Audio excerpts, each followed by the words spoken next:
All right, hello Blackstone, we're back with a special guest, very special guest tonight, Dr. Fitzpatrick from Blackstone Valley Vocational School, and he's going to have a lot to offer us and you as the show goes on, and my co-host Barbara Astapenis back with us, and of course the most important part of our show, you folks that make the show. Really, without you, obviously we wouldn't be here either. So again, our phone number will be up there on the bottom of the screen. You're welcome to call us at any time about any topic you have and any question you might have as well. If we don't have the answer for you tonight, I promise you we will get it and we will have it the next time you watch the Eldridge show. And that's how we work and that's how we fly. If it's happening in Blackstone, it's happening here. And you get it all, the good and the bad, the way it should be. There's no newspaper, there's no really TV, there's no local news at all. You get it here raw and fresh, just like you'd expect at the market or the bakery. Buy it fresh while it's good. That's when you get it from us as well. Dr. Fitzpatrick, welcome to the show. Thank you, John. It's good to be back. Yeah, you've been here before. I have. And you've always been an excellent guest. What you do is so important, the education of our children. It really means so much today. We used to talk about they be competitive in this country. Now it's competitive in the world because the world has shrunk. And it's shrunk in some bad ways as well as some good ways. But you got to take the good and the bad, I guess, right? That's what they mean by that. But what you do and how you do it, you're a proven product. You've taken what was really a ship in rough water years ago. How long have you been there? 27 years as superintendent, John. All right, so if Eldridge said, and it's only Eldridge saying this, but there's a lot of people I know that would agree with me, that 20 plus years ago, that vocational school doesn't do what it did then. It does so much more. Things have changed, I agree. But if you want your horse to win the race, you got to get a good jockey. They've got to know how to ride the horse and steer the horse around the track to get over the finish line. That's what this guy over here does with students and with education. He's going to show you work today that I've just seen for the first time that his students have done at Blackstone Valley Vocational School. And it's a credit not only to the superintendent, but to the people who work for him and to the students who school there every day. And their school year is a little bit longer than the regular school year. Yes. Yeah. You go to school when? We begin in August, usually like roughly the 16th or 17th. It's a 193-day teaching year. 100 nights, like 13 days more? That is 100% correct. There's 13 additional instructional days. Now, when I went to school, if you told people, well, you can go here, you can go there, you go there, it's 13 days more. I'm all right over here. But things have changed. People opt out, and they opt out because of the vocational education. That's such an important issue today. And frankly, I'll share this with you and with Barbara too. And with the audience as well, who's ever listening and who's ever watching. And if I say something you disagree with, you can call me. If I say something you agree with, you can call me. But I want to go both ways. I want the good and I want the bad. But this is what I'm going to tell you, is John Eldridge, for one anyway, is a little bit tired of the stale alibi of why kids get out of BMR or get out of Uxbridge or get out of Milford or whatever school you want to talk about and go to BVT. BVT has a lot more to offer because of vocational education. Years ago, Blackstone, Millville, those of you that are not anywhere, I know I'm old, anywhere near my age, fail to understand that when the regional school was first built in this community, it had vocational education with it. It had woodworking. It had auto mechanics. You probably never heard of a guy named John Lawson or a fellow named Arcan. Yeah. Because they're not around anymore. But there used to be teachers at that Blackstone Millville Regional School District that taught vocational education. And then the state finally said, hey, wait a minute, you know what? you do best what you do. And if you're acclimated to vocational education, you'll do it well, and we're going to give you all the help you need to make sure you have what you need to make it work. If you're in the regular secondary education, we're going to do the same with you, but we can't have you both doing the same thing because we can't afford it, really. A lot of the money that's spent at Blackstone Millville and a lot of the money that's spent at Blackstone Valley Vocational Technical High School is government money on the next level up, the state, and in some cases, federal as well. I don't know if anybody understands how it works, but it's a complicated formula, and unless you're really into education, you don't understand it. I mean, I did almost 8 full years at the Blackstone Millville Regional School Committee, and it took me a while to understand how the budget worked and how the budget was built. They actually build the budget. It doesn't just happen. And so I'm not buying that argument again. I'll get up, I'll stand in the auditorium. I won't stand outside in rain and cold weather because of a pandemic or any other reason, frankly. I think that's a stretch. I wasn't happy with that either. I'll just let you know that tonight as well while I'm doing a little complaining, I guess you could call it. If you need to go outside in rain and cold weather with a little wind coming across, I didn't do that when I was in the Navy at sea. I'm not going to do it when I'm in Blackstone with a beautiful auditorium inside of a building, and I'm sitting outside feeling like a complete idiot. What am I doing out here is what I'm going to say. What are you doing out here, John? Well, that's where the meeting is going to be held. I don't think so. But anyway, that's enough for me opening up the show. And we do have questions for Dr. Fitzpatrick as well. And I've got questions that came to us through emails and through phone calls that people want answered. And I told him I'll definitely ask him the questions. And he would be very happy. He's never not answered a question. And I've had questions that I've asked him in the past because I didn't understand. And he made it very clear to me that this is how it works, John. And he was right. So I'm going to give you some time now to tell us what's going on at your school and how proud you are of the work you do. And you're probably one of the most proudest superintendents I'll ever meet. And I met a lot of them in my life, but you have a right to be proud. You have a right to feel you do what you are charged to do, and you do it well. Thank you. You're welcome. So with that having been said, unless you want to say something, Barbara? Okay.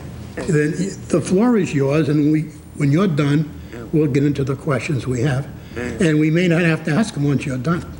Go. First of all, thank you for your service on the school committee and in so many other elected and appointed roles over the years. I'm the eldest son of a school committee member, former school committee member from Milford, Mass. Okay, and my dad's role in the school system gave me an early introduction into the way the school was operating. I was pretty interested in reading the sports page and maybe the comics, but I started to read things about the schools because my dad was in them. My mother is a nurse, also set an excellent example, as you have, relative to community service from the Girl Scouts, Boy Scouts, American Legion, so many other aspects. And so it was an environment where we were always taught to appreciate what we had, always had 3 part-time jobs relative to helping the family and income, gave us a great experience and a foundation for what a dollar was worth and how it was earned. It's been a pleasure to grow up in the district. I spend many a summer and many a fall right here in Blackstone competing in different sports and even walking up and down Minden Road because even, sometimes thumbing a ride rather than having a ride to come down to play ball or play something else. I want to convey a special message from Artie Moran, a long-term school committee member, a personal friend, although he didn't hire me. He always points that out. But someone who very much valued the time spent in your restaurant and interacting with you, kind of kibitzing and comparing notes. Yeah, we got it off real quick and real well. Right. In fact, it's because of Artie I'm still alive. Yes, that's true too. Artie Moran saved my life. I am aware of that, and frankly, he might not have predicted that he would go first, John. I can't believe it. Yeah, but he was very proud and happy to lend a hand when you needed it, okay? he's a great guy. That's the kind of person he was and his family. His grandson is headed into our school next year. Really? And he's bashful as can be. He's the opposite of Artie. Yeah. But I look forward to working with him and the continuation of that family. Absolutely. We actually, usually when I'm in this room, I have a shirt and tie on. Today, I come right off the softball and baseball fields in a 90-degree weather, dressed more comfortably to watch. Yeah, and I don't blame you. Watch the sporting events, but I mean no disrespect by that. No, I'm sure you don't. I didn't work today. I didn't get dressed until it was time to come down here. So Okay. I had to put something on. So, But you're always welcome there. I don't care what you come in with. thank you. We're pleased that Blackstone supported our budget, as did all 12 other towns this year. So there was unanimous support of a 3.1 increase. It is a challenge to balance and build budgets nowadays, as you point out. You do a lot of forecasting. It does help to have been a veteran of those wars and predictions and prognosis relative to anticipating what the bottom line will be and what's fair and reasonable.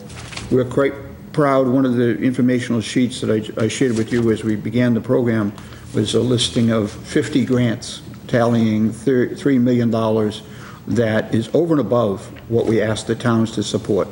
And that allows us to acquire the capital items and not ask the towns for any capital items in the FY22 budget, which has been our traditional practice. It's a pleasure to work with the superintendents in the district and the school systems in the district. We do view ourselves as a partner. You can compete in the athletic field, whatever might be the case, but we really try hard to be a good neighbor, if you will, and a good partner in the process, reaching out and helping and sharing. There have been 90 superintendents that have come through the district in the time I've served. And so I don't know about the number of town managers, but the transition is... Yeah, that's pretty high. yeah, it's pretty substantial. And so I imagine they consider me the godfather and grandfather of that. It's not uncommon to be asked, it's kind of a research question by some other colleagues, and in the same manner that people helped me years ago. I'm glad to respond to any question they might have or give a recommendation or a bit of advice. I have some photo shots. Should I share these? This is an example. See if we can position these to capture them. This is an example of some of the renovations that were undertaken by our own students and staff. Okay, and they may be difficult to see these from the home screen. There we go. But oops, how does that work? Okay, you can kind of get a glimpse of these labs were totally renovated by our students and staff. All right, and I brought 3 of these to share with you. I don't know if this is any easier to see. Here's another example. These are not new concrete walls. These are all changes made inside the footprint, inside the building. Okay, and you can see some of the science equipment in the back here and the way this is set up for it. And I have one more to share. Okay, let's see if this, once again, yeah, okay.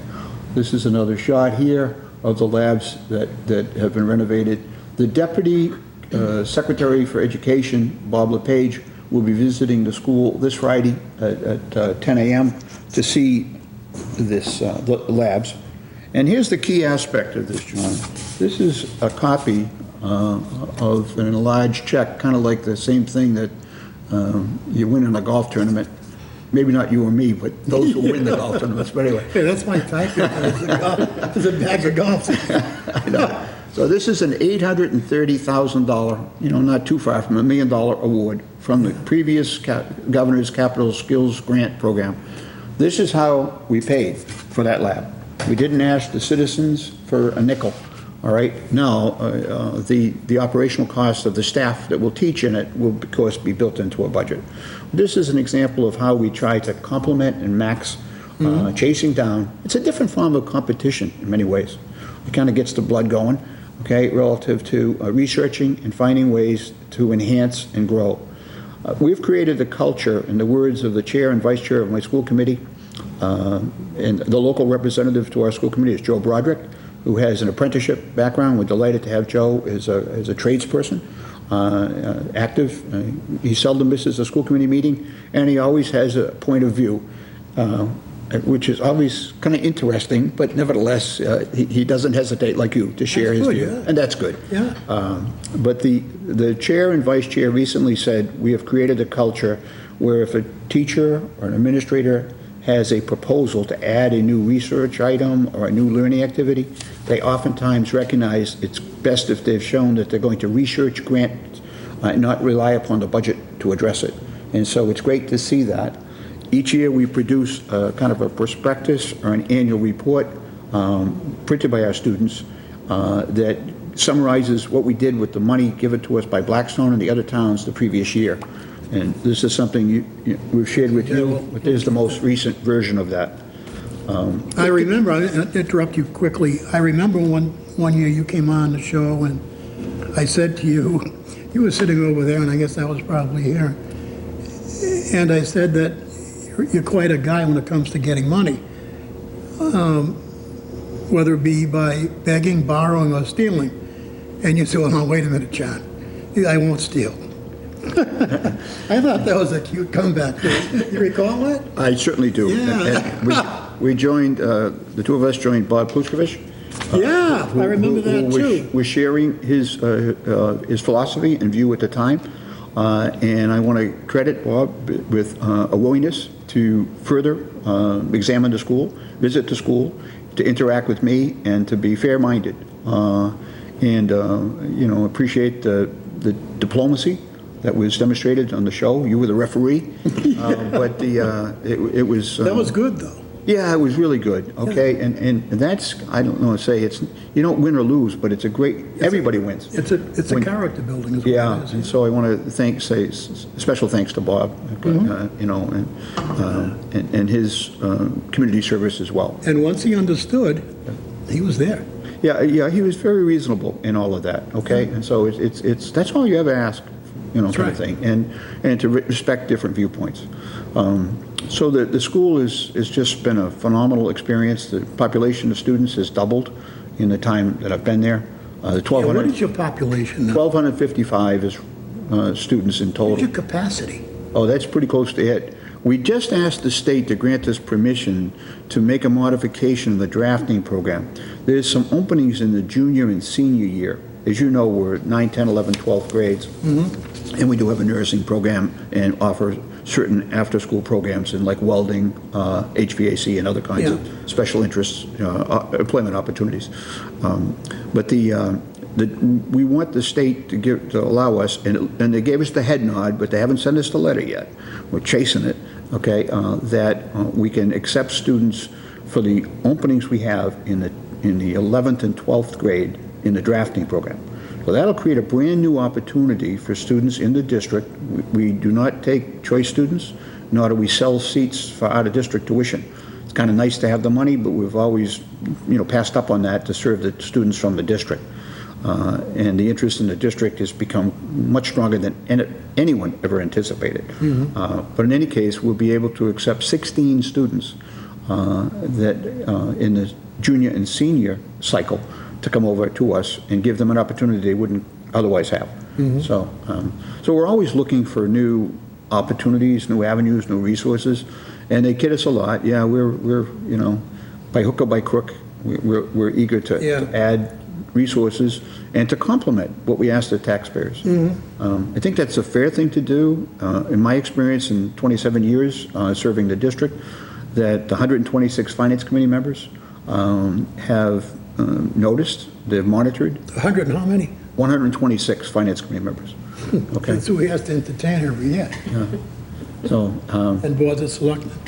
Yeah, whether it be Mr. Watson or any of the other Finance Committee chairs, we've always had professional relationships, okay, with everybody. They ask fair, reasonable questions, and just as you do on your show, if we can't answer them like a good teacher, we'll get back to you with the answer. Yeah. And that's all part of the job. But when you chase down complementing resources, the towns put up $1, and of course it's matched by the other dollars from the other towns, and then you can build upon the grants and the other resources and the donations. Without the dollar being put up by the member communities, there's no way. that these organizations would, consider investing grants or other You things. can't blame them. And you're right. As you know from your days on the school committee and the board, it's kind of a matching effort. They want to know, okay, you got some skin in the game? And so they look for that to make a determination if they're willing to make a subsequent investment. So we parlay that, we use it. I've had 27 budgets passed, almost all unanimous, and it's rare not to have that. And sometimes it's not because of the school, but it could be a local issue in the community where they had some financial disarray or challenges or even misbehavior, and they're recovering from that caused difficulties in the budget season. So, and we just graduated 300 students. 300, imagine that. Wow. Okay, all right. The graduating class would have been close to 100 when 27 years ago. We granted 322 scholarships as of the date of graduation, and I know from speaking to some of the graduates and their families that our graduates have already acquired additional scholarships. The scholarships are worth almost $8 million in renewable tuitions. Now, one of the issues we face, and we've chatted about this, is that the students now have been encouraged by industry to consider pursuing and furthering their education. Industry offers this, like the military did. We'll subsidize, your college education if you consider the military. Employers now are saying, we'll subsidize in many cases, your education if you connect with us on a part-time basis and make a commitment. The shortage of workforce is a sincere or serious issue for obviously the country, if not the nation. I mean the world beyond our nation. You can see that many companies are tinkering with their per hourly pay relative to in order to attract people. I noticed that the city of Springfield increased the hourly wage from $11.50 to $18 for lifeguards because they can't get lifeguards. You got these, I remember working for $1.25 an hour. I was glad to have it, but I'm saying that, and delivering papers, I don't know what it paid, but, Everybody with paper boys, I delivered papers. The Sunday paper was no picnic. It's a very heavy newspaper. Yes. You put 75 in one of those burlap bags that you had. That's a load to carry. One of the things that's interesting for me, at my age and the experience as superintendent, is to have communications from the parents to say, you delivered my parents' and my grandparents' newspaper. and I said, and I could give you the name of I could even tell you whether they tipped or they didn't, but, but great experiences working for the different catering firms in Milford, working for Joe Graziano. All built character. All kinds of things. And things that you stay with you, okay? It's still fun to interact with students, to find ways to interact with students. If you don't do that in my business, you're in the ivory tower. You lose sight of why you're in the business, okay? You do, I agree. And it's easy to do that, especially with not just COVID-19, but the other kinds of, paperwork and other demands made upon.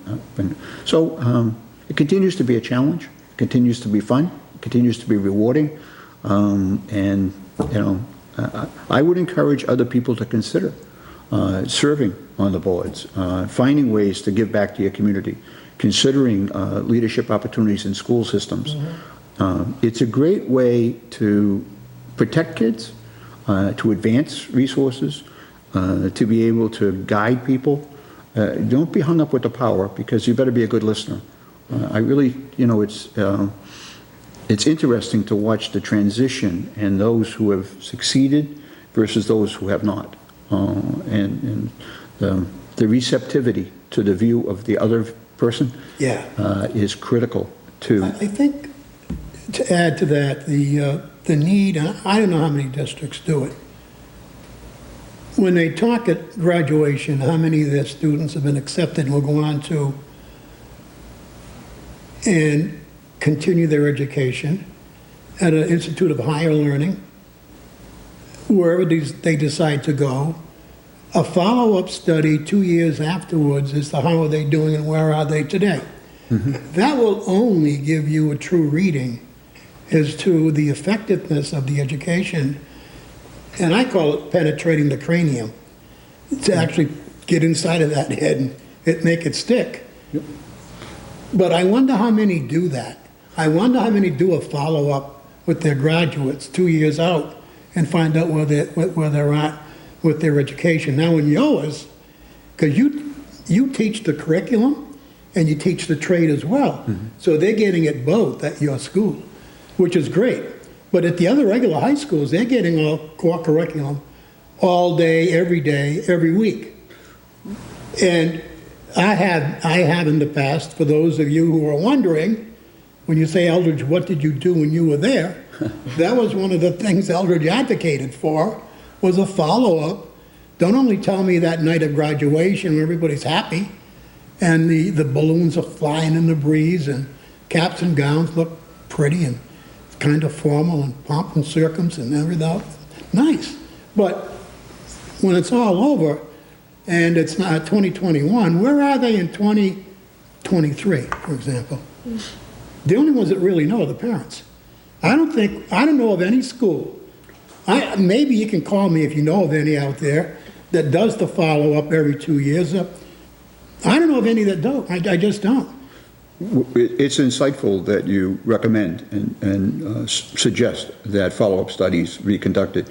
It's actually encouraged to do them 4 and 5 years out, because that way the student has a greater inclination to have completed their college work, and then they're hitting full-time. The area school systems, though, have listened to you. They have made changes. Okay, from the industrial arts reference that you made as you introduced the program tonight. The STEM programs, the robotic programs, the career education programs in the afternoon, partnerships with area school systems, partnerships with us.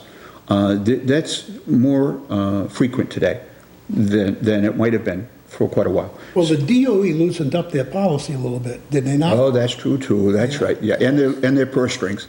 That's right. That's it. Because they had to. Yes, but it's good that the systems took advantage of it. Okay, and so they're supporting your observation here. Okay, and they recognize a more diverse experience during your kind of your 14 to 18 year high school, maybe even middle school, would be beneficial. Would be important in helping a person set a course. But there is change on the way, okay, and more so than you may be aware, because it's more recent.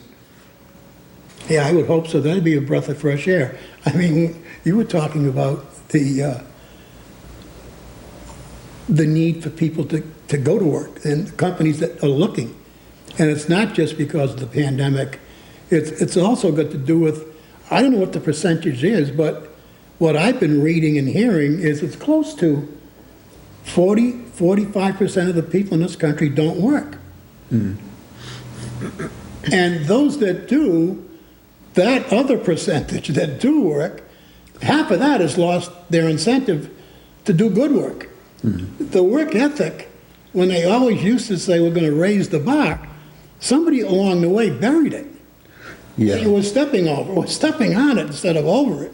Yeah, well, isn't that sad? Yeah, but it's the kind of conversation you have over a cup of coffee. Yeah. Okay, I understand that. But what's happened is the true impact of some of the subsidies from the federal government, okay, have not played out as intended. Okay, and so it's resulted in people being paid more not to go to work than to be at work. There's something fundamentally wrong when that's the incentive. Okay, and so you need to revisit those strategies, although neither of us are designing the federal plan. And they're not going to listen to us anyway. When we talk about some of the people who don't know how to work, here's a good example. Yeah. I mean, if I worked and you worked the way they work, you would be out of work and so would I. Yeah, you'd be gone. No, then I wouldn't be on the show. But anyway, that part's already behind us. We're pretty much committed to. Yeah, that's because we're addicted. Yeah. Like you. It fits you as well. Yeah. It's true. You have workers and lurkers. That's what you've got. It's too bad. Listen, let me get you a couple of questions. Fire away.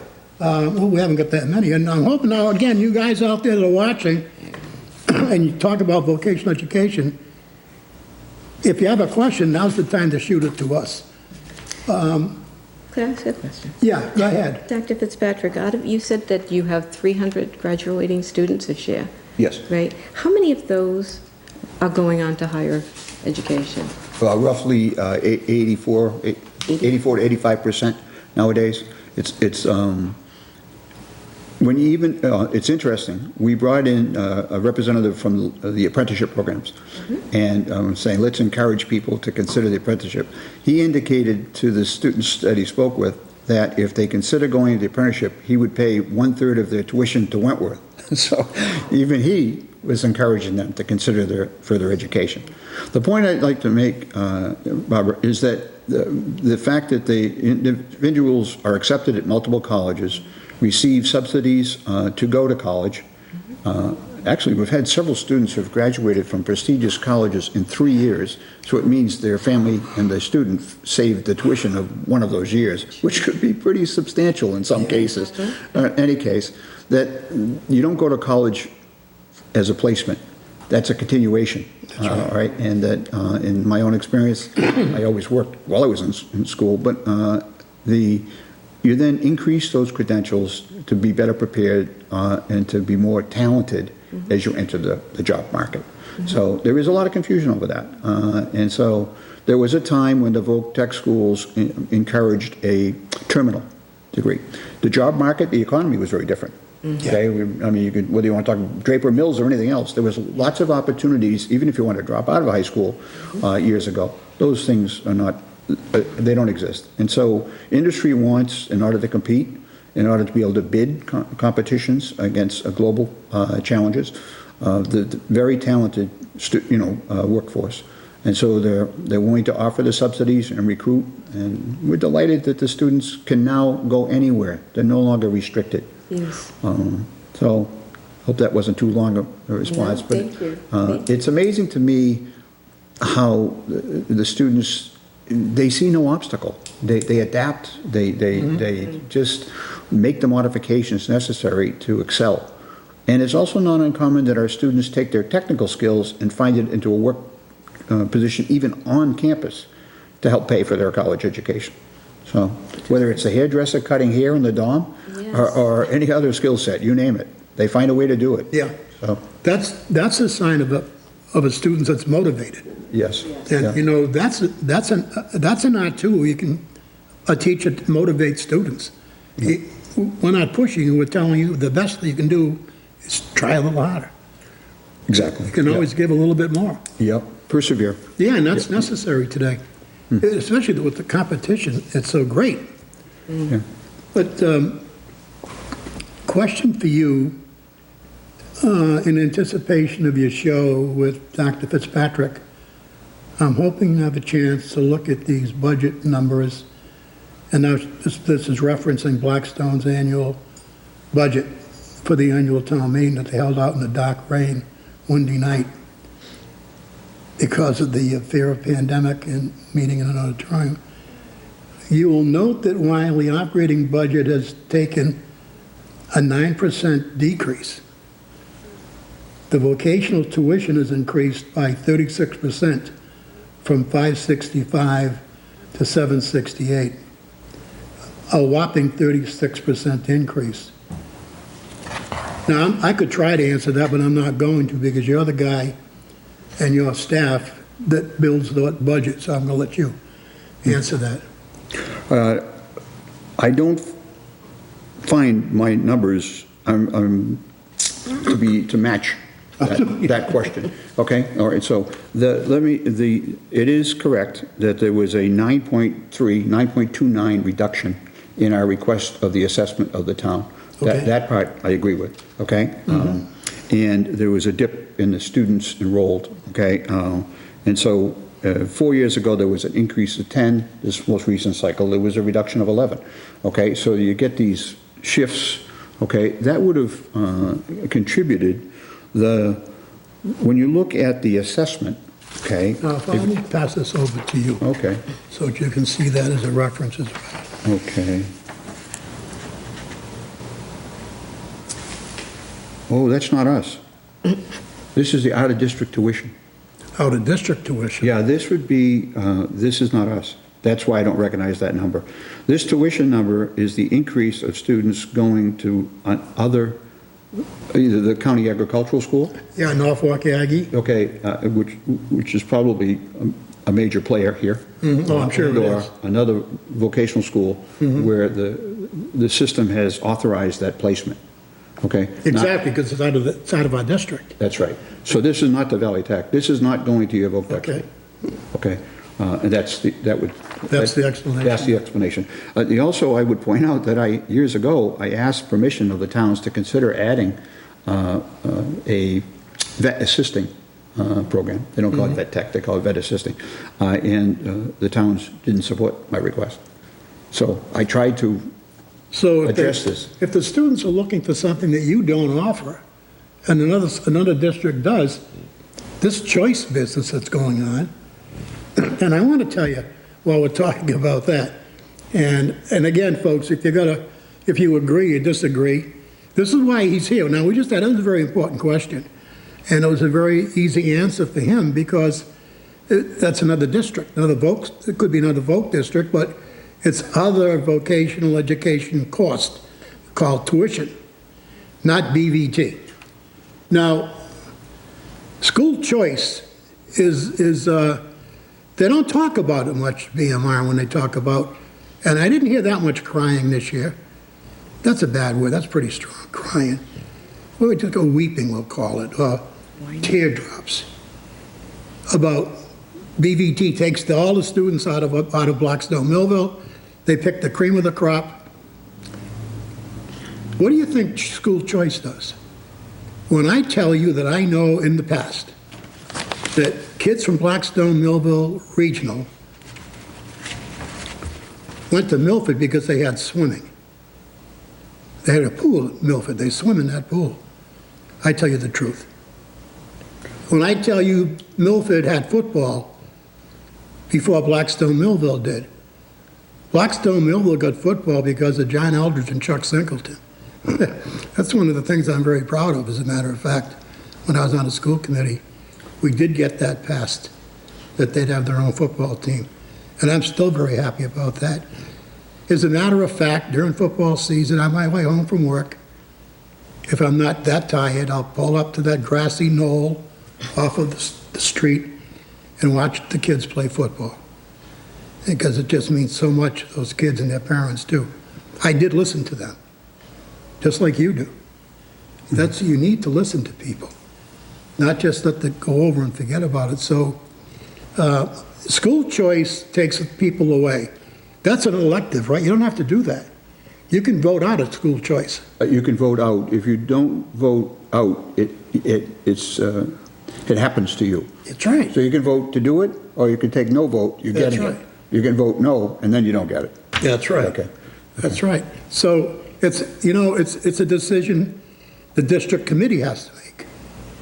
But you make it knowing you could lose students. That's what the word choice means. Choice. Do I want white or do I want raisin? Got a choice there. If you want no choice, what we got is white, no raisin. Then that's no choice. That's a poor comparison when it comes to schools using bread, but that's a pretty simple thing to understand. John, just to the individual who raised this question, I would suggest that he or she re-examine the budget printout. They'll see that Blackstone Valley Tech is addressed in one section, then you move out of the Valley Tech and you're totally into vocational tuition, which could be multiple schools, including the county agricultural. It's not even in the same bracket. Okay. That's one thing. The other thing is I trust I've answered that? Yeah, you did. Okay. I also would like to point out for the benefit, the school choice is one category, but this is going to be out of district Chapter 74 tuition. So it's a slightly different avenue. Okay, and that's what's raising that bill. Okay? Yeah, no question. So, all right, so the other, we talked a little bit about the different programs that exist in our school and other schools. Just to comment on that, there used to be industrial arts, which was hands skill sets, kind of like home projects, changing tire, whatever, changing oil, real basic, good life skill activities. Yeah. And that was done, that wasn't to prepare someone to be an auto mechanic, that was just to give somebody a skill. Then you have what they call career education, which is a widespread dose, a sharing of, could be resume building, interviewing techniques. Sure. Could be all kinds of, there's a whole arena of that, a curriculum. And then becomes the immersed, well, you could, then you could have part-time voc tech, which is the newest wrinkle. Yeah. And then you could have full immersion, which is the Valley Tech experience, right? So you have multiple pathways here that are slightly different in what they do. provide and what they do. Yeah. Exactly, okay? Interesting. Yeah. I never knew that, That's okay. No. but I do now. No. It's just, well, it's my world. Yeah, exactly. It is. It's your life. Yeah, that too. I was going to say that, but then I said, somebody will say, what are you doing?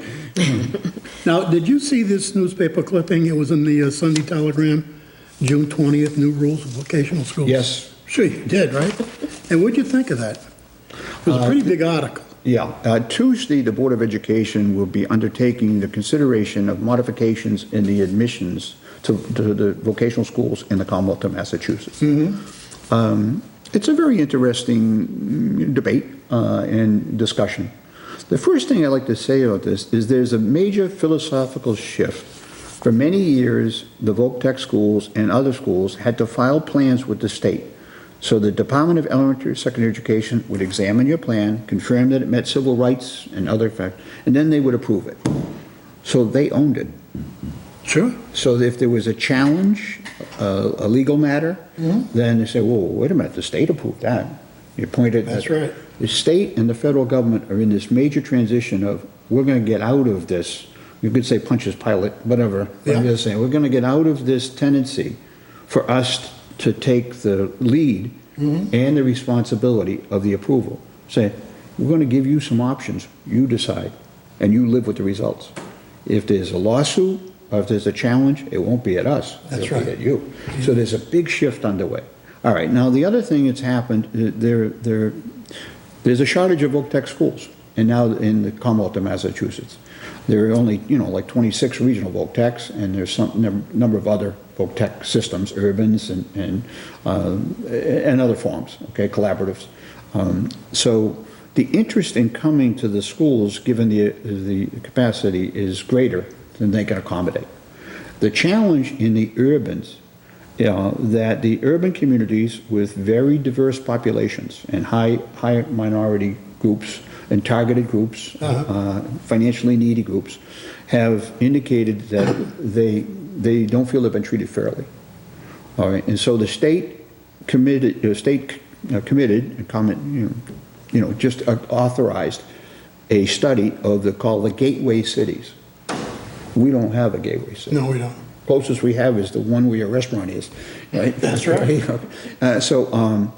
So any ability to apply these concerns to a suburban rural district like this that doesn't have significant numbers of minorities or people of color, No. okay, it doesn't apply the same concern. In some of the urban gateway city environments, the vocational technical people said they haven't had access to recruit. They haven't been able, whether the area sending school didn't want to lose an athlete, whatever was the case, they couldn't get in to pitch the school. So there's a conversation going on that will be looked at by the Board of Education to do several things. Number one, it'll shift the burden from the state to the locals, okay?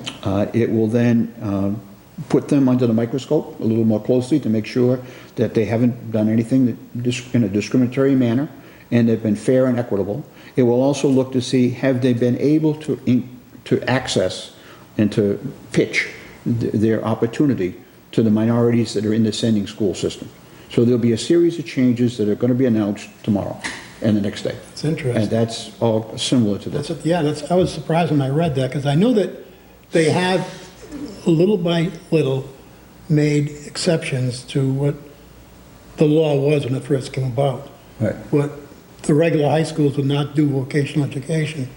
And I think one of the first high schools that came out, and I found it interesting that they checked with you to see what your opinion would be on it, was Milford. Right. And I think was it cosmetology or something like that? Cosmetology was 100% right. Cosmetology was that was a budget buster of the tuition from Milford, and they wanted it addressed. They said, we Really? want that in our voc tech school.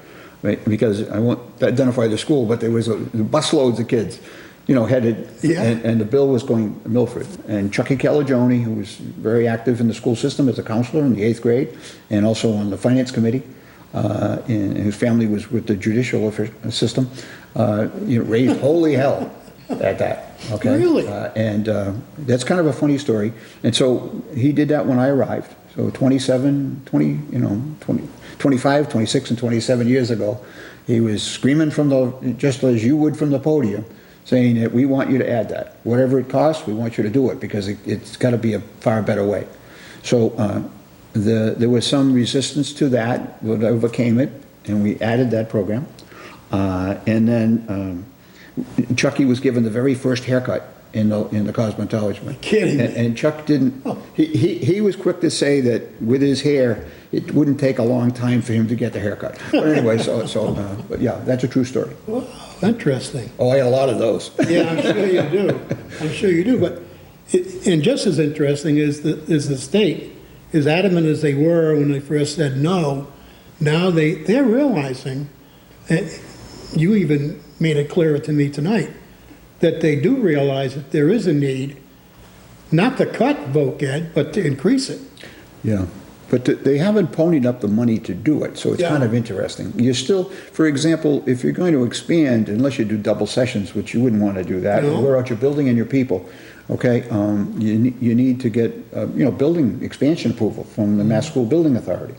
And so that's an elaborate process. Yeah, I'm sure it is. And we've done it a few times. I've done it here and I've done it elsewhere.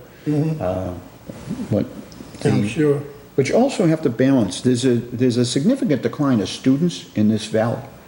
Okay, according to the state, there's 730 students from K to 12 in the local school systems. Okay, so it's a significant change, right? It's everywhere, though. It is everywhere. Yeah.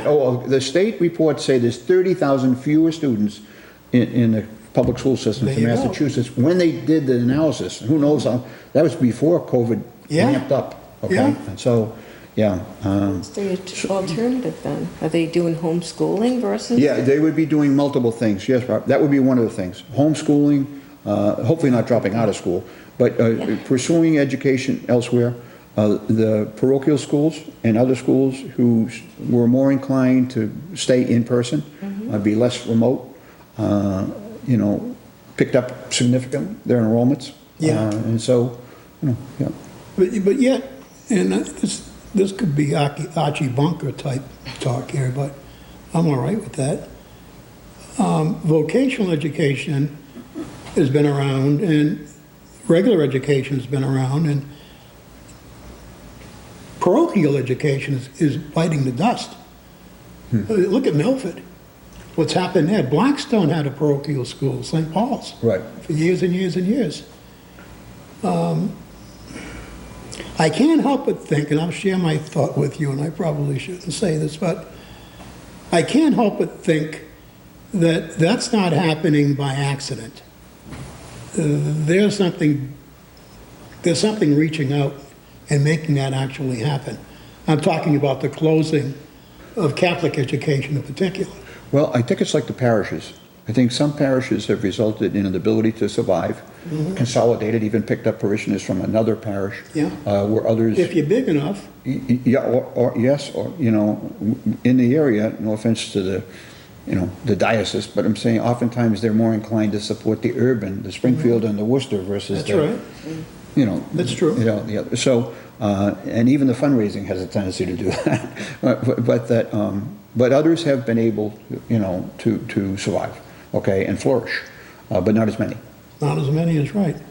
But Worcester is I'm sure you know this, the second largest city in New England is the city of Worcester.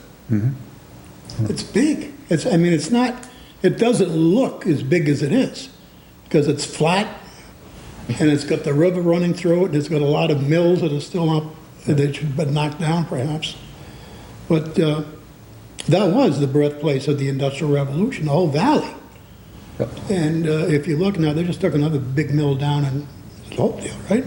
Yes, finally they were able to deal with the zoning issues and Yeah. and the ownership for the dismantling of the former Draper Mills, okay, of course, which went through a series of transitions over the years. But you're right, we live in the valley of Samuel Slater. That's right. You know, yeah. Yeah, interesting. We're fighters. That's what makes us fighters. You gotta continue to struggle and to fight or put the white flag up. And as old as I am, I'm not ready to fly a white flag yet. No, you're a fine example of that. But you know, actually, you're an example to our students too. And so, I'm not running for anything. So, you know, no, not even looking for a free cup of coffee. But anyway, so I think that vigor, that fight, that endurance, those are attributes that are useful always. Yeah, you need them. Okay, and you live that. You need them. You gotta keep going. Keep one foot moving at a time and don't give up because you stop. Right. Yeah. Something's gonna hit you from the back. Yeah, but the kids, they multitask. I guess they can be discouraged at times if the technology doesn't move fast enough for them. But I mean, nevertheless, they're used to doing 10 things at once. Never mind 2 things at once, 10 things at once. Okay, it's a drive to be productive. This is the productive. Well, yeah, that's one form of it, but there's still people who, you know, do other, you know, multiple forms of it, Yeah. okay? And they're creative. They take a phone and do things with it. Most people, you don't even know you can do it. The younger generation, I won't sit with somebody young with my phone. No, I know. They make me look bad, real bad. It's amazing what they can do. I know. It's just that as technology continues to change, this young group, you know, just they move with it. Yeah. Okay, and their form of maximizing the investment is to get everything they can out of whatever technology they can access, and they're watching. That's a good way to put it. Oh, they are. You know, oftentimes I'll see, you know, not just the youngster, you know, training the grandparent, but showing others. Did you ever try this? You see this? And oh, I didn't know it did that too, kind of thing. And it's discovery. Okay.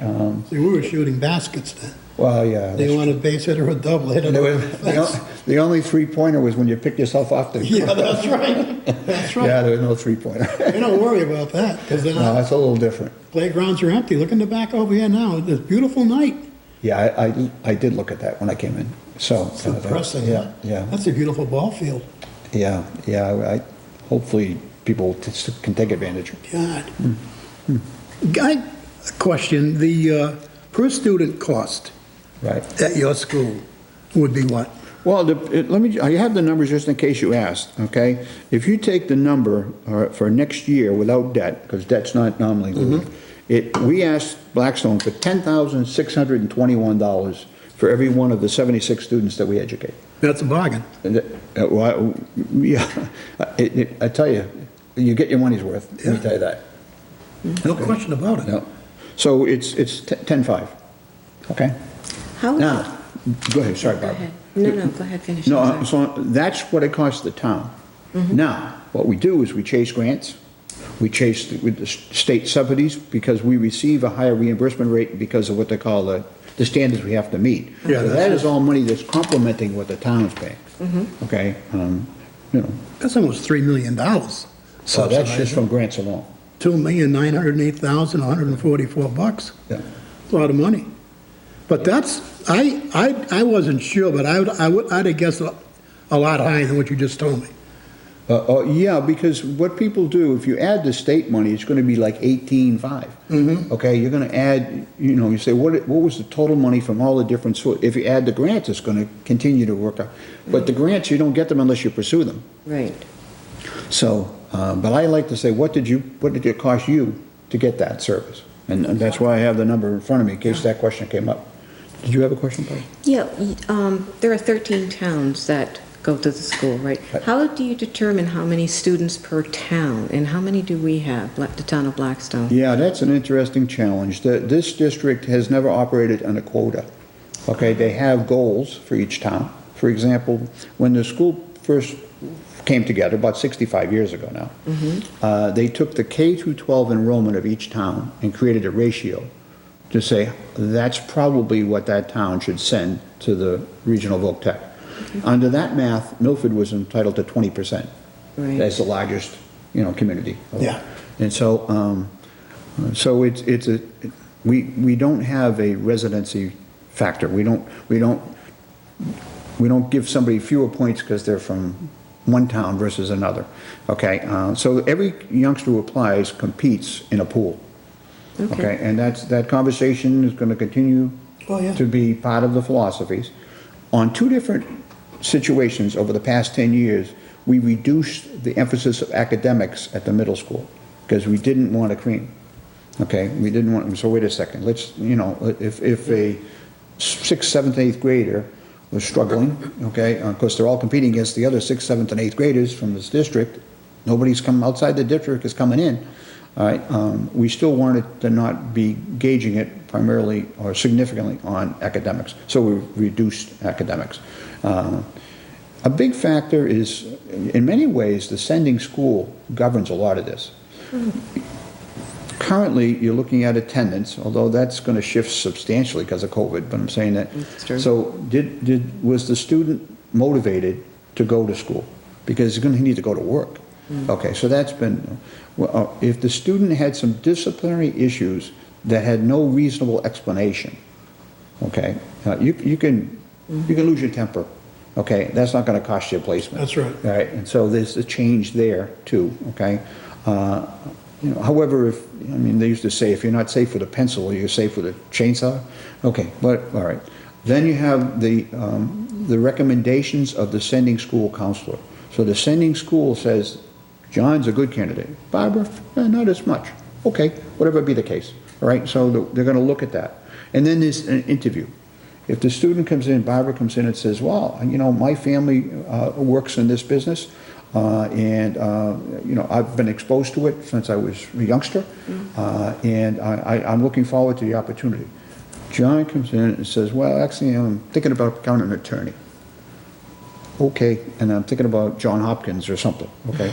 Well, you're going to score higher in that interview because of the trade relationship versus the other. And that, we're not voicing a negative view on the choice he just shared. We're saying, well, that could be accommodated at the local school. Right. Where your request is more in line with the vocational technical. So those are the factors. No exam, no test. That's been a point of confusion too. Yeah, and Yeah, that's another room. But there is no test. Yeah, you've No heard test. it. Yeah, well, we were talking, we discussed it, that you had to take a test to get in. No, the so-called test is after you're accepted, they do an assessment of where should you be placing your math and English classes. We don't want to put you in algebra if you're, you know, or trigonometry if you need basic math. So you do an assessment, but that happens after you're in. Okay, thank you. Yeah. Yeah, it's a different story. We would, Yeah. yes, There yes. is confusion on that. But see, this is what happens when the experts, they think they're experts, right? And they say something is fact. And then you have to, okay, you know what, let's read it again and see what it really is, and let's check. And that's what you get. And, but that's not a bad thing, because you're verifying, was it Ronald Reagan said, check and verify. Yeah, and if you listen to John Eldridge's show, you pick up information to get the accurate perspective. That's correct. Yeah, see this article you pointed out? Yeah. The people quoted in it. Which one is from the Voc Tech school? Not a one. That's right. This is the outside, it doesn't mean it's ill-intended, No? but this is the Yeah. outside view, the social media view, and the highly critical view.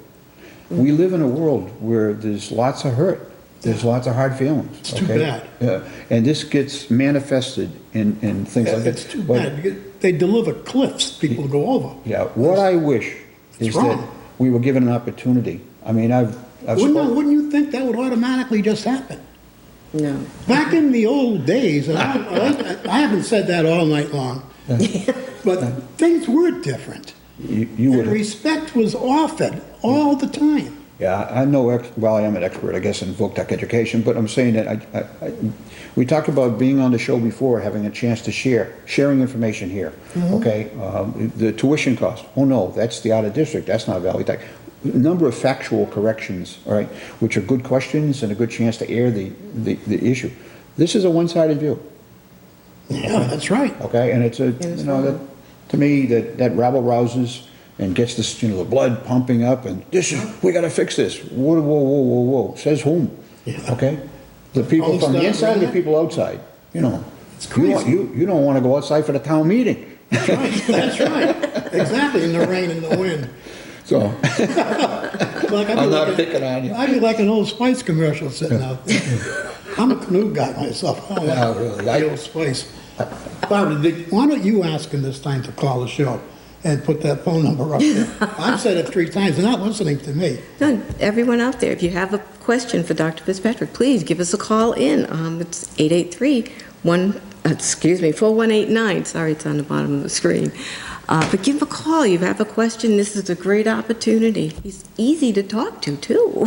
Yeah, we've already, in an hour, about 60 minutes, we've been going nonstop, commercial-free, but a whole lot of facts. Right. And you know what? That's what it's all about. That's what this show is all about.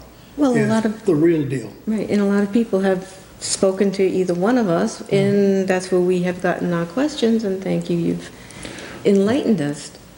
it's it's always been an honor. Like to say hello to my sister Adeline.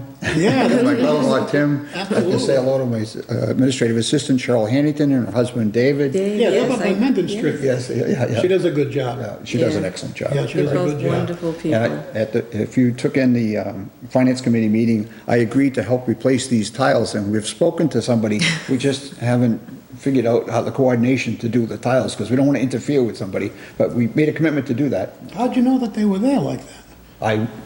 The power of last- observation, Oh, okay? wow. See that? There it See is. how things happen? Yep. That's how you do it. Well, yeah, I'm glad you said hi to those people. Yeah, oh, That's a glad. nice thing to do. Yeah, I could keep going, but whatever, no, and just say hello to the 70, the almost 80 students that are currently. Maybe the 300 that just graduated, you should give my shout out. Tim, Devlin, we can walk our way through the town if you Yeah, want. yeah. Whatever. So, Now, your last day is when? we've already had it. You've had your last day. Yeah, last The Friday. faculty goes out and waves to the kids and, That's correct. yeah, Yeah, we have a tradition of waving goodbye to the buses the the last day. buses that pull Yeah, out. oh, yeah. Yeah, that's nice. Yeah. Nice, We yeah. actually, Vendetti has been the bus company. They've been, done an excellent job. They're out of Franklin, right? That's correct. Yeah. Yeah, but good, solid family people, and very fair during the COVID environment and everything else. And so we have breakfast for them. That's nice. We do a number of things that, like a business-friendly activity. And so, and we look at everybody connected to the school to be part of the family. Yeah. We try to encourage respect and the value of everyone's contribution, what they can do. And we see the results, Yeah. the dividends. So the bus drivers set a nice tone. We do even training programs if necessary. They would regularly come up on Wednesdays, which we couldn't really have 100% of the kids in the building because of the Commonwealth rules. And so the bus company would be up there cleaning the buses on Wednesdays. So all the, would help provide supplies, but, so. Yeah. Just again, working in tandem. So, Well, it's been a pleasure for us to Yes. have you join us tonight, too. It's always a learning experience, no matter what we talk about. And that's what makes it even so robust, freshening, and nice. well, again, it's pleased to do it, John. Whatever you need, I'm glad to provide it. Yeah, you have. I told Barbara that a while back, we wanted a backdrop for the show. Yes. And they did the Horseshoe Falls, the dam that we lost in the 50s. His students did a beautiful. It opened up and you'd swear it was a fresh waterfall. Right in the back of you. It was so real looking, especially on camera. It was all painted. It wasn't a picture. It was hand done, and it was a nice job. And you also did that blood drive for me when I got sick. Yeah. Yeah. God. Back in the day, huh? And I don't know how many things of blood I got, but I got a lot, I know that. On my first visit, they wouldn't let me go. And I hadn't even an appointment yet. And the doctor said, before you leave, John, we're going to give you a transfusion because you're running on empty. Yeah. Yeah, man. But anyway, for all that you do, and you do a lot, thank you. Good show. Very Good good. guest. Yes, Yeah. yes, it was such a My pleasure. best to Nancy. Yep. Yeah, I'll tell her. You're a big fan of hers, and she's a big fan of yours, too. Well, my best to Cheryl. Tell Cheryl I said hello. Thank you, Rich. Thanks for, Thank you. no, so, Do you need any help carrying that stuff? no, actually, because everyone was asking me that. I said, gee, no, I must look more feeble than I used to. I said, no, I'm fine. Well, I know I wouldn't be able to handle it. Oh, no, it's okay. But They're not anyway. heavy, just a little bulky, but I'm all set. Appreciate Well, it. thank you very much, Thank you, John. Dr. Fitzpatrick. It's always a pleasure, and we'll do it again. Hopefully, God willing, Hope so, too. we'll do it again. Okay. And you be well and be healthy. And we'll look to see another day and some more graduates and some more talk. Thanks, John. Thank you, sir. Thank you very much. Thank you. Thank you very much. And we'll carry on with our show. And I'm sure that all of you, although we didn't get any calls, we didn't stop talking, so you got a nice education tonight on what the, There you go. you might stay for a minute. Good evening, Carl, and welcome to the Eldridge Show. Hello? Yes, I'm right here. I didn't want to interrupt with all the good talk. Well, thank you very much. No, you're not interrupting. We I'm kind appreciate it. of changing the subject here, so That's okay. I just wanted to bring up about this Green Choice dispensary. Oh, yeah, I call that bugs and the drugs, but I may be overboard in saying it that. That's how I call. I watched that little fiasco. Hey, go ahead. I want to listen to you. Okay. Well, I just want to bring it up because I don't know how much of the town is aware, and they've put in a new proposal from the original one. They did. They're claiming that they're taking off the grow facility part of it. Yes. However, what our fear is that it will be okayed by the selectmen, and once they get into the facility, they will reapply to get the grow part of it into that particular location, which I don't think is beneficial to the town. I don't want to stop any commerce. I don't have anything against pot or anybody who wants to partake of it, but Okay. we do have one 3 blocks up the road already. And this little section of Blackstone is historically called the Blackstone Village, so I think we could do better for it. And I don't think that it's been explained to the town. I believe their attorney even stated that if it wasn't approved by May 12th of this year, they would have to do another community outreach. And I would urge that to be done.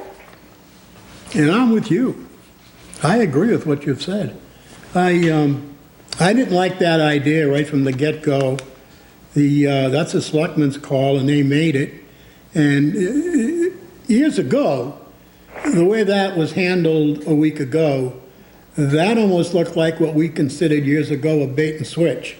And Thank you. That's exactly how we felt, because once we got into the meeting, I'm saying the immediate neighbors,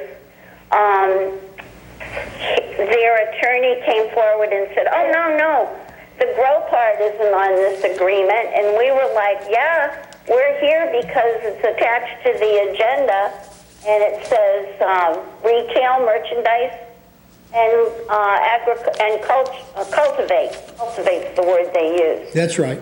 So that all caused a big hoopla, sort of, and of course their manager, owner, or whatever he is, he spoke up too. So I will state that after the meeting, the neighbors did talk to the owner and impressed upon him that we just did not in any way advocate the grow part of this.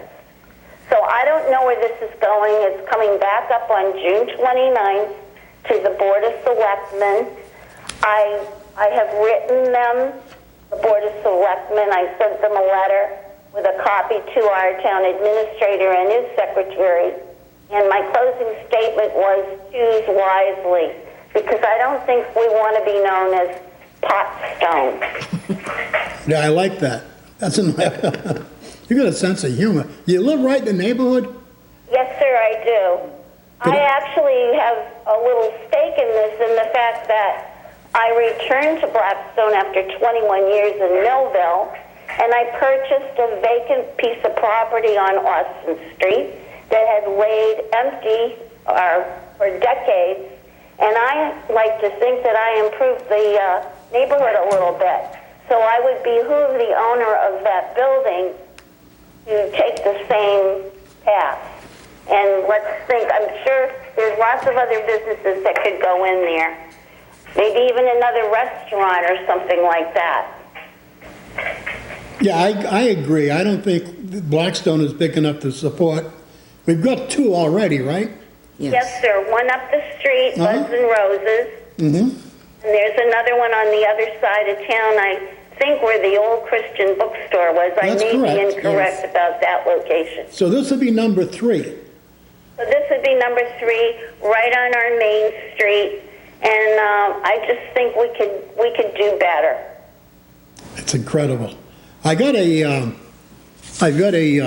newspaper clipping here in front of me out of the Worcester Telegram, dated Sunday, June 20th, and there's a picture of a glove and many pills in the. Can you get a shot of that, Ashley? That's an article in Sunday's Worcester Telegram, and the headline in that article is "Opioids Rip Through the U.S. Workforce."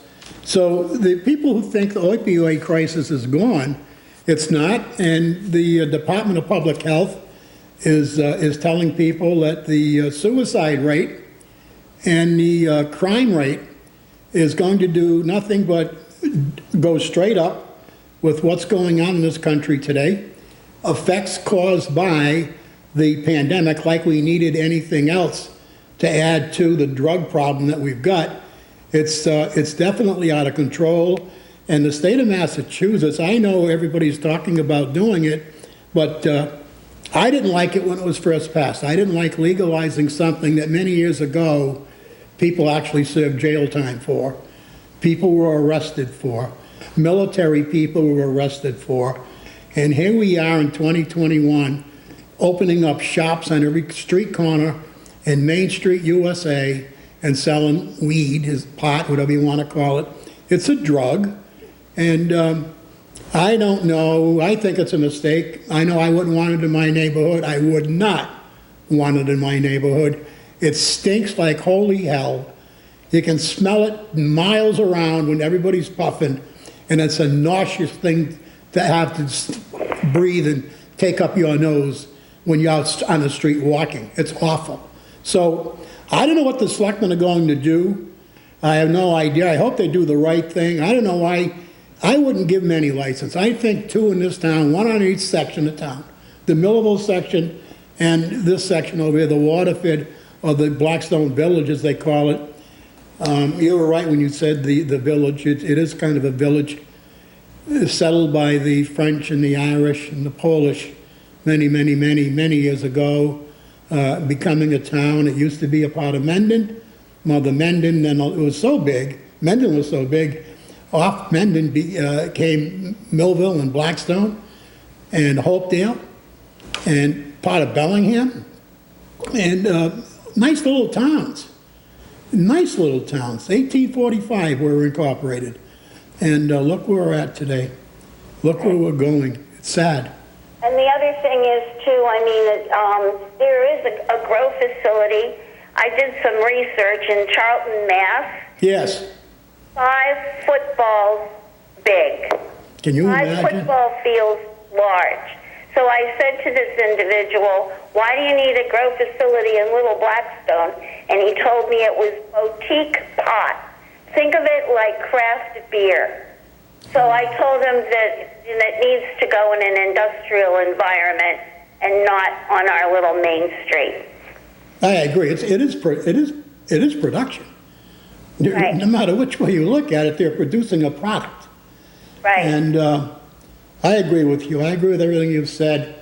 I know that I'm going to be criticized for it. They're going to say Eldridge is an anti-business. He'd rather see an empty building than money come in. Well, you know what? At this point here, this state, of Massachusetts. They've legalized gambling galore. We've got 2 big casinos. You've got a racetrack to boot. You've got legalized marijuana or weed or whatever you want to call it. The only other sin tax we can get is if the organized union representing prostitution came out and said, we'll pay taxes. I wonder how long it would take before some bloviating buffoon politician would stand up and say, I'm going to file a bill for that. How much revenue are we going to get? Could happen. How sad do you want it to become? How permissive do you want it to become? How ludicrous do you want it to become? And then they say, they being the public, what the hell's going on with people today? We're just doing so many stupid things. Well, just keep going in the direction you're going in. You'll be breaking records pretty soon. I'm so happy you called, because I was going to bring that up on the agenda tonight with John and Barbara, that facility, and I'm still saying it's a bait and switch. It's like, you know what, ask for 10 gallons, tell them you'll settle for 5. John? And then when you get it, come back and get the other 5, yeah. Maybe, because I think we still don't understand exactly what they're looking for. We had a bait and switch. So maybe one of the selectmen could give a call in and find out exactly what we're looking at. I mean, if we're discussing something that's really not going to transpire, but maybe one of the selectmen can give us a call in and say, no, it's just going to be this, not a growing facility. And I'm with you. The growing facility, I'm totally against it. The smell is horrendous, and people who have said, oh, you know, people go by smoking it in the cars, and I'm like, yeah, but you're not smelling it 24/7. And all the machines to clean the air and filter, they make a constant sound. I've heard this from people who really know. So I'm with you. As far as bringing in another place, I'm going to stay quiet on that one. But maybe, again, one of the selectmen that might be listening, could you give a call in and let us know what exactly they're dealing with? Thanks. That would be great. I know they did a walkthrough the other night, so it'd be interesting to hear. Thank you for your time. Thank you for the call. We appreciate it. No problem. Good night. Night. Okay. No. Okay, we're back in business, I think. That was a nice call. Yes. Very timely call. See, you did it. All right, so I'm never going to say it again. Welcome to the Eldridge Show, caller. What can we do for you? Hey, John, this is Bob Duval calling. How are you? I never would have recognized your voice. I'm not bad. How are you? It's gonna be the allergies out here because I'm sitting on my porch and I'm having a rough time to speak sometimes. Yeah, it's bad. I wasn't feeling good all day long. In fact, I was on oxygen today all day. I almost brought a tank down to do the show, but I said I'll get through without it. I'll be okay. But it's bad. It's bad. Yeah, listen, I watched a little bit. I missed half of your first show because you started earlier. I didn't know that. But the other two, you had 2 other people call from the board, so I decided to let it go at that. And I just want to. I know who the lady is. I just got the correspondence today from the very person who just called. And I know there's an awful lot of confusion. You know, when the other 2 proposals came up, the lawyers were much more organized. Chris Ryan was one of them. I think the other guy's name was Rogers. And there was no confusion. The problem with this proposal is that they wanted to, as you know, as everyone knows, they wanted to put a growing facility with a distribution facility. Exactly. And we tried to direct them to the planning board, which you have to get a permit for that because it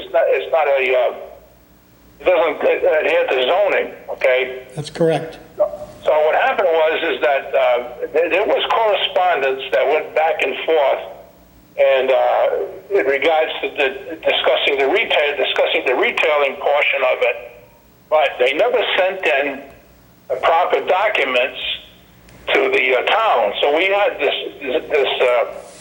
the packet sent out to everyone, and it had the distribution with the retailing still in that packet. Now, there was a lot of confusion because, you know, they still were pursuing the retailing and the growing and all that stuff. Mm-hmm. Finally at 5:30 that night, when Bob Kudrowitz and I were walking in the building, like the second time this guy does this, he hands out paperwork, you know, right at 5:30. Meeting starts at 6, right? Yes. And he said, we're not going to pursue the growing portion. We're not going to the planning board or anything like that. I said, well, that's news to me. I didn't know you were going to do that. He said, well, we're going to be looking for an industrial site. And I said, well, Bob pointed him out to the Board of Assessors and said, you have to go look at the assessor maps to see what's available out there. And, you know, there's not much available out there in industrial land, Blackstone, as you know. No, there isn't. And so then they proceeded to hand out the paperwork during the meeting, which I still didn't get a copy of, by the way, until 2 days after the meeting on Tuesday. I had Pat Costello send me a copy of what he got. And finally, the Green Choice lawyer sent me the proper documents.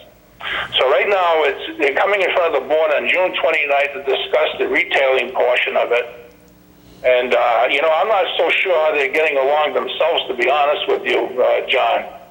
I think they have to get their own house in order before they can even, proceed with the town. And Yeah, I that's where agree. it stands right now at this point, and that issue anyway. I agree. And the fellow in the back of the room that was guffawing like a cow in a pasture, who was that man? Do you know? He couldn't even approach the microphone and identify himself.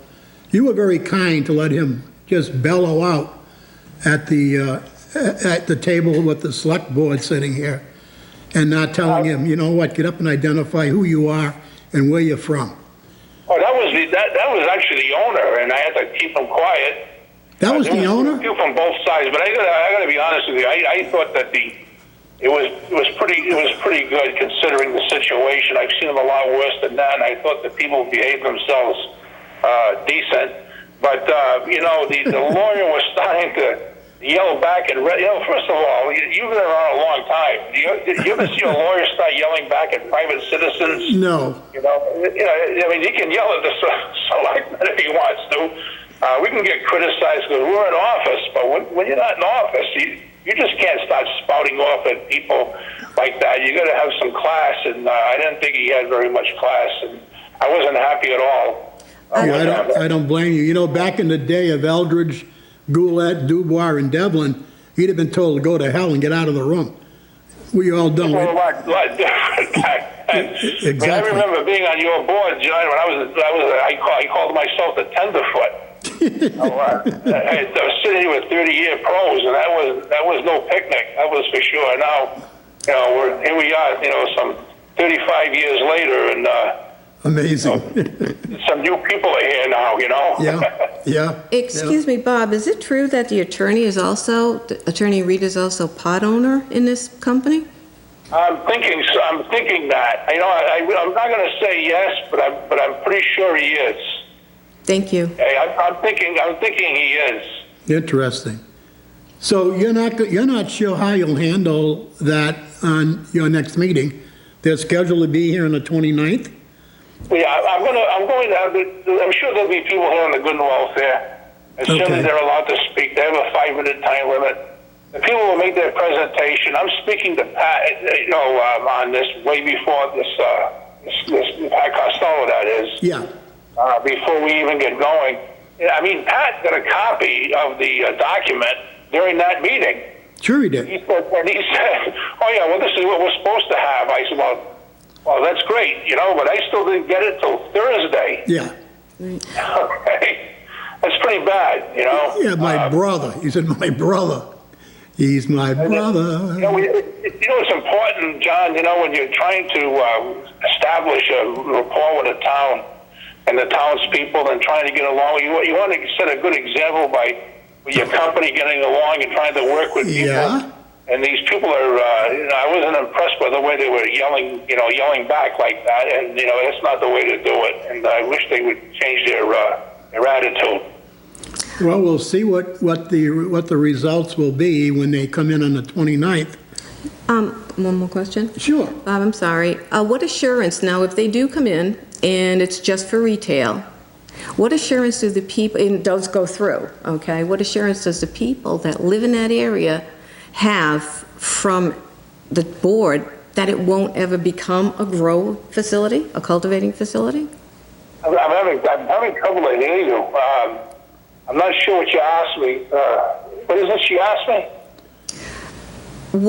Can you hear me better now, Bob? I'm on my phone speaker, but go ahead, try it again. Okay.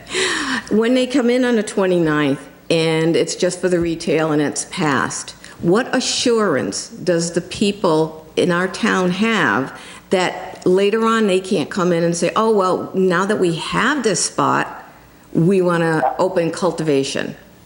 Oh, yeah, I heard you mention something like that. First of all, I don't see that happening because first of all, they're going to have to go to the planning board, get a special permit, and I would think very much that this would never happen. I can tell you that this guy was trying to say that we could give the special. I don't know if you ever caught that part back in May. I did. Trying to say that we could give the special permit. Yeah. And he was interpreting the bylaws when we're dealing with tanks, underground tanks or whatever the heck it was. And we finally got it through his head that he has to get a special permit from the planning board. And I don't see that happening. Listen, they tried to change the bylaw by doing a submission of 10 petitioners for the town meeting. Half of the people weren't even registered to vote. I don't know where he got these signatures. I didn't recognize one single name out of that. I can just imagine where he got them. Yeah. But I can tell you this, that it's not big enough to handle it. If you want to do a growing facility, you're going to have to purchase property, somewhere in an industrial zone. And we have a few of them way up at the end of Main Street, I believe, and Mazakowski's land, I think. But the area you just mentioned, Charlton, a little bit into the program, I remember that whole episode. The planning board, I believe, or the selectmen were in favor of it, and the planning board, or vice versa, were against it. It turned into a big lawsuit over there that never happened. Am I right? That's correct. Yeah. That's correct. I don't see a growing facility happening in that building from the planning board giving a special permit. I really, really don't. Yeah, Clarification on that. I'll give you my opinion. I don't think it should be allowed anyway. I'm surprised you're allowing them to go with that's the third in Blackstone. Got one on your side of town, one on this side of town. We've done the old time and we still say this side and that side. We should be out of that mindset by now. And perhaps most of the town is. There's so many new people. I still say it. But anyway, I think that's evenly distributed. One for I'll rephrase it. One for precinct 2 and one in precinct 1. I think that's good enough. I don't think we need another one, especially at that size, right in the middle of Main Street, right in the front of a housing for the elderly project that we've got, the John F. Kennedy Manor, and right up the street from the town library on Austin Street, right off of Main Street, in the back of Main Street, really.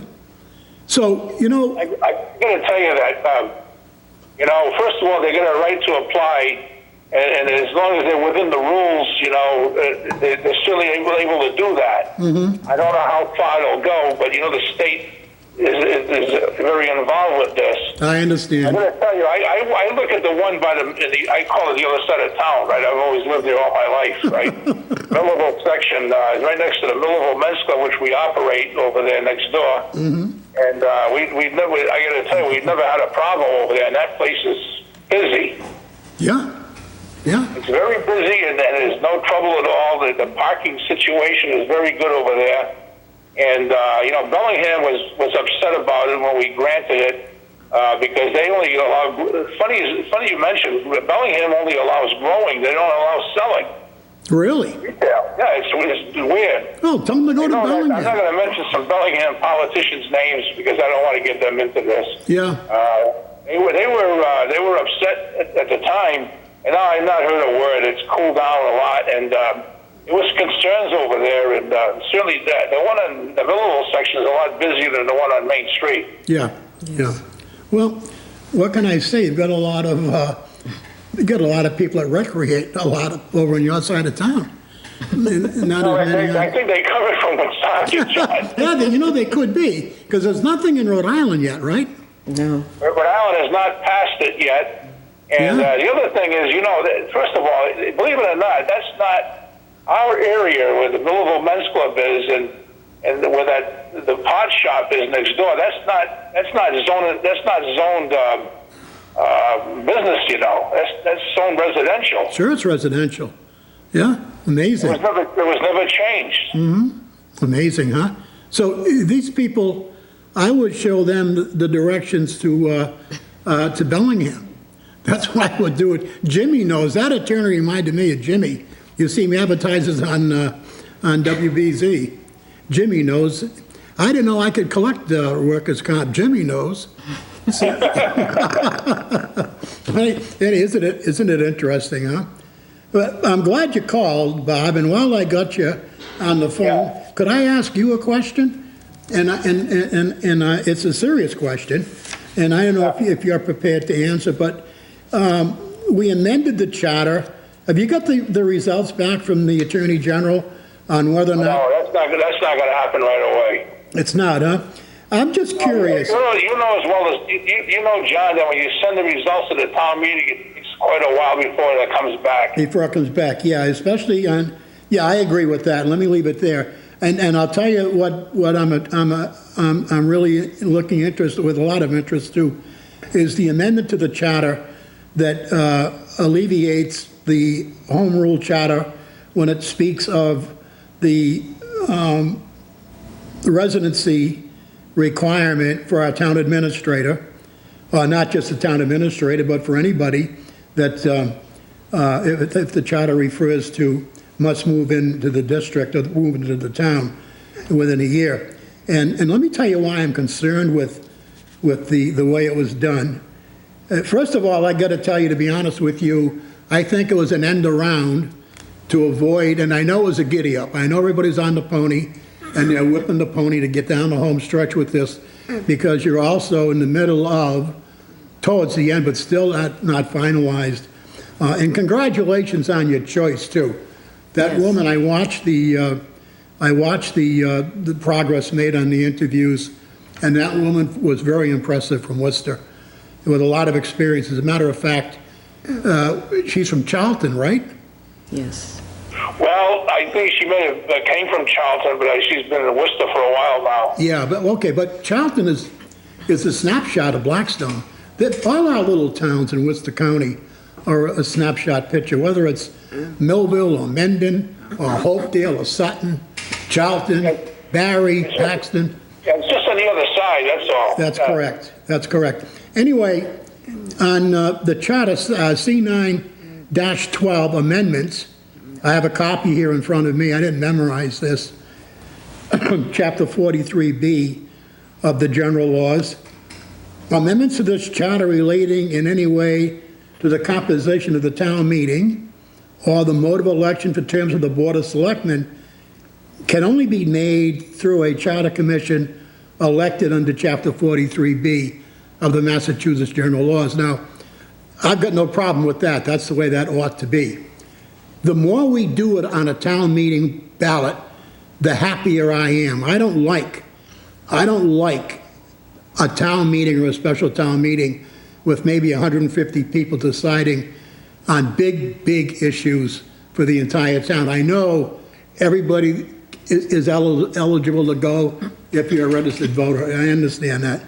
That was A. B, amendments to this charter relating to other matters may be proposed by a 2/3 vote at a duly called town meeting in accordance with said general law. And C, proposed amendments under this charter shall be acted upon by ballot of the whole town at a regular or special election of town officers in accordance with general laws. Now, that tells me proposed amendments under this charter shall be acted by a ballot, the whole town, at a regular or special election of town offices in accordance with general law. So I just think that amendment should have been made on the ballot.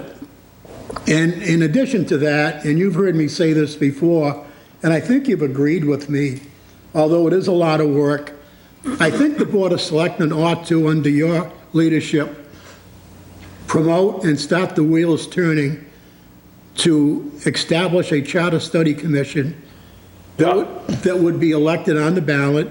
I think it's 9 members, as many as want to could run. It takes a year to finish, then it goes public, and then you have to, after it's done, you need another good, I think another year. So it's like a 2-year process. But I think that Yes. the charter needs some work. And we shouldn't be doing it like a quilt and patchwork. We should be doing it the right way. And the right way would be to have that commission, let that commission hold public hearings, let that commission get the other charters around us, extrapolate from them the best they've got, incorporate it into ours, bring it to the town, and let the town vote it up or down. I think we really need to do that, because there's other areas that I haven't talked about that I know need some changing. And I'll share that with you when I have a conversation with you. But Yeah, I just want to comment. I know you were involved in the 78. I think it was 78, and certainly I tried to change it. I tried to create a commission in '97, and you did. We don't get the signatures, and there's a lot of signatures that you have to get. Mm-hmm. And we did get it on the ballot as far as do you want a charter commission? And underneath there was another spot where 24 people ran for 9 seats. That's correct. And then they came back a year later with their proposal. It was, take it or leave it, the whole thing. That's how it went. It didn't go. We lost by some 70 votes. But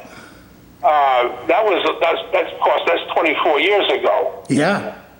As you know, and I can tell you, I can probably sit down at the shop and talk to you for 2 hours about what has to be changed in this town. Yeah, I agree. It's really an old piece. Some areas have to be looked at. Exactly. Right now, we've got this residency vote in the hands of Costello is submitting it to the legislature, and of course the Attorney General has to approve it.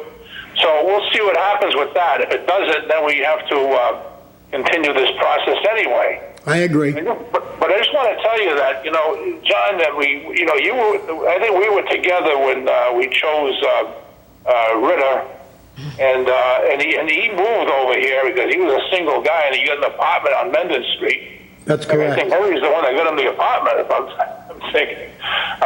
Henry Goulet. Yeah. Yeah. And finally he got married, and his wife wanted to move up to where she came from. And within a year he was gone. Now, afterwards, after Ritter was D'Agostino. It took him 4 years to sell his house in Springfield. He was renting in a condo over here in Castle Hill. And he had to buy a house in Mansfield, and he finally sold his house in Springfield after renting it out for 4 years. And then came Ray Hu, who was divorced, and there was nothing for him to get an apartment over here. I'm sorry, I skipped Mike Kaczynski. Yeah, Mike. Mike Kaczynski came here. His family was just starting off, so he was happy to stay here in Blackstone. He went to Douglas and maintained his residence here. And now I believe he's in Medway, and he still lives in this town. Yeah, Mike did a good job, too. And Kenny Bianchi had actually sold his house in North Smithfield and moved over here. He was probably the only one that really made a move really quick. And of course, the last situation of, Dan getting by with an apartment.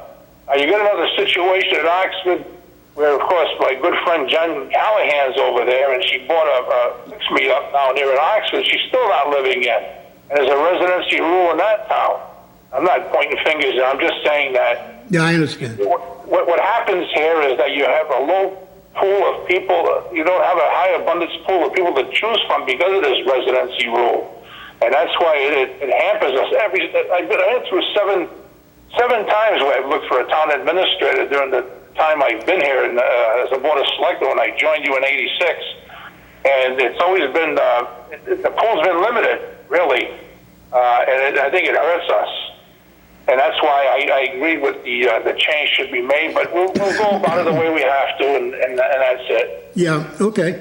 I'm glad you feel that way. I'm not as much opposed to the residency requirement as I am the legislature, and I don't want to be disrespectful of the Massachusetts.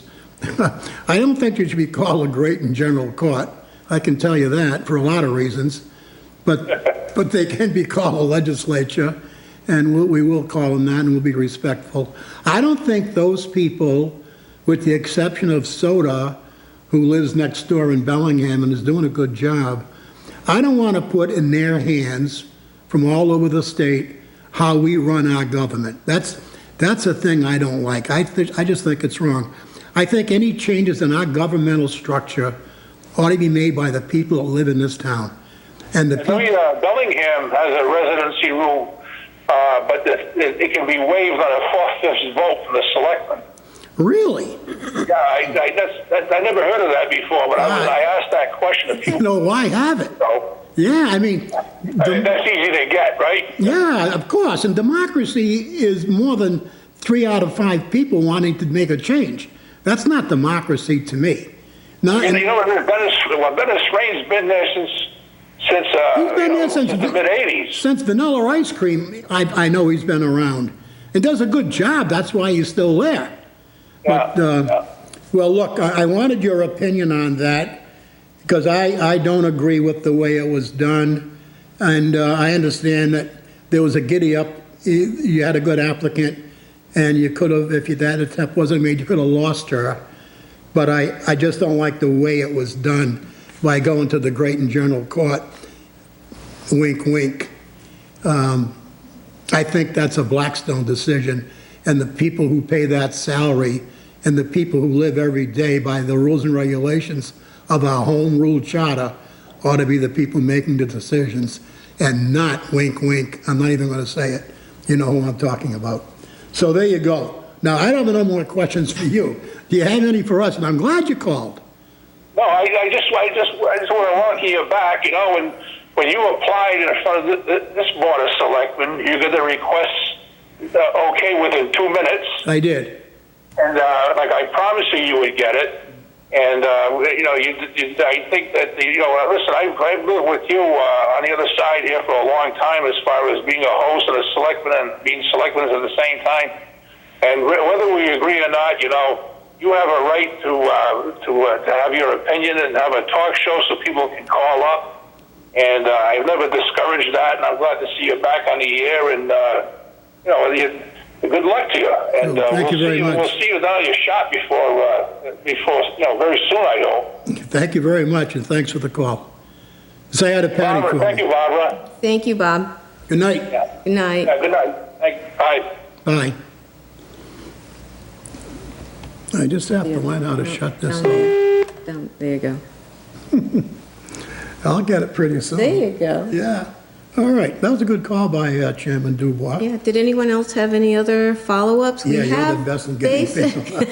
We have only about 10 minutes, because I always assured Ashley that we will be done at 8. So if there's anybody else that had another thought, please give us a call at 883-4189. Yeah. We'd love to hear from you. 2 for Barbara, 0 for John. That's good. Now I know what I got to do. That's great.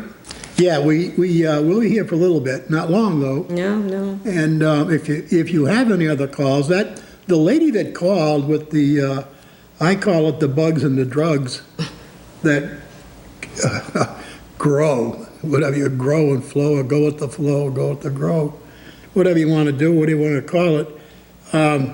I'm sure she has to be happy with what you just heard Chairman Dubois speak to, that it will not become a grow facility. And if it was my decision, it would not become anything to do with marijuana or pot. It's a drug. It's a legalized drug, and the reason why communities are getting involved with it is because of the state law, and they can actually get revenue from allowing it to happen. So, as I said earlier, if we only got 1 cent tax left, we've got the drugs, we've got the booze. The only thing we're missing, we've got the gambling. We got the gambling big time, big time. We've got the smoking, big tax there, big tax money there. It makes me laugh. They say quit smoking, which, by the way, I have successfully, maybe too late, but I have quit smoking. And anyway, we only got 1 sin tax left, and if they organize and get together, they could actually get the legislature to maybe consider doing something with legalized prostitution. Then we'd have them all. What the hell? They're making good money too. Why shouldn't they ante up and give some of that tax revenue to the Worcester County Drug Task Force? The drugs and the prostitution all goes together. I mean, you know what? Have sin will travel, right? But anyway, we're running out of time. We got about 10 minutes left, maybe 8 minutes now, and we're going to have to be saying goodnight to you. And we won't be back now until we're back. I got it here somewhere. We're back. John, don't you think you should know? Okay, we had a show scheduled for the 12th. No, the 5th. The 5th, and we canceled it because that's the Monday of the holiday for the 4th of July. So our next show will be the 19th of July. And we could very well have a guest for that show as well. We haven't done anything yet, but we've got a series of, we got several people considering coming on as a guest that would like to be here. So we may have a guest on for that show. It makes it interesting when you bring a guest with a particular message forward, and we can split a 2-hour show with information we think you would enjoy hearing. And then, of course, we know you'd always enjoy hearing John and Barbara. What more could you ask for?